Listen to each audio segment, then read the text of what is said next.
আসসালামু আলাইকুম প্রিয় দর্শক, আজকে বেশি কথা বাড়াবো না, কারণ অল্পতে ভিডিও শেষ করে দিব। আপনাদের এখন যে ভিডিওটা আমি দেখাবো এটা একটি খামারের ভিডিও। খামার বলেন আর গ্রাম এলাকার যে নর্মালে গরু পালে তাদের সেটা মনে করুন। দেখুন যে গ্রাম এলাকায় কত রকমের অসচেতন মানুষ, এই অসচেতনের কারণে তাদের কি ধরনের বিপদ ডেকে আনছে সেই বিষয়টা নিয়ে আজকে আপনাদের সামনে আলোচনা করব। আপনারা ভিডিওর দেখে কমেন্টসের মাধ্যমে জানাবেন এই লোকের পরামর্শ কি দিলে এই লোকের সঠিক মাথার ব্রেন খুলব। এই যে দেখতেছেন যেই জায়গাটা আমি যাইতেছি এটা একটা গরু ঘর। এই যে গরুর বাছুরটা দেখতেছেন দাঁড়া করানো, ঠিক এরকমই একটা বাছুর মারা গেছে আজকে একটি দুর্ঘটনায়। সেই দুর্ঘটনা একমাত্র তাদের ভুলের কারণে।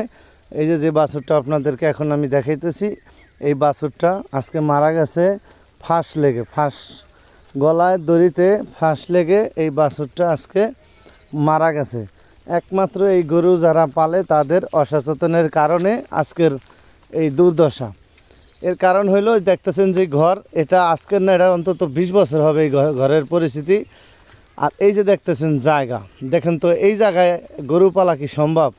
আজকের জমানায় এই ধরনের জায়গায় কি গরু পালে কেউ? এই ধরনের কত নম্বর খাটাস হইলে এই ধরনের পরিবেশে গরু পালে?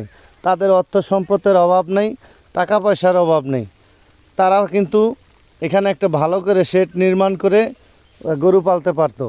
এই যে দেখেন গাই, এটার দুধ ওই বাছুরটা দিয়ে দোয়াইতো।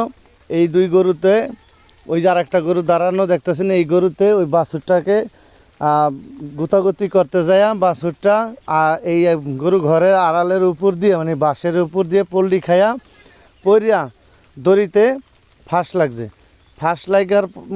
ফাঁস লাগার কারণে গরুটা মারা গেছে, এখানে কেউ ছিল না। এই কারণে আজকে যদি এই পরিবেশে না পালতো আজকে ওনার এই দুর্দশাটা হইতো না।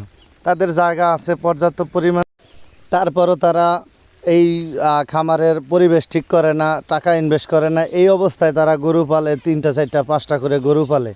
তাদের কাছ থেকে আমরা শিখবো, কারণ তাদের টাকা পয়সা আছে, তারা পরিবেশ সুন্দর করবে, সেটা দেখে আমরা শিখবো। কিন্তু সেই পরিবেশ তাদের নেই। আপনারা কমেন্টসের মাধ্যমে জানান তাকে কি পরামর্শ দেওয়া যায়, তার ব্রেনটা কিভাবে খুলতে পারি।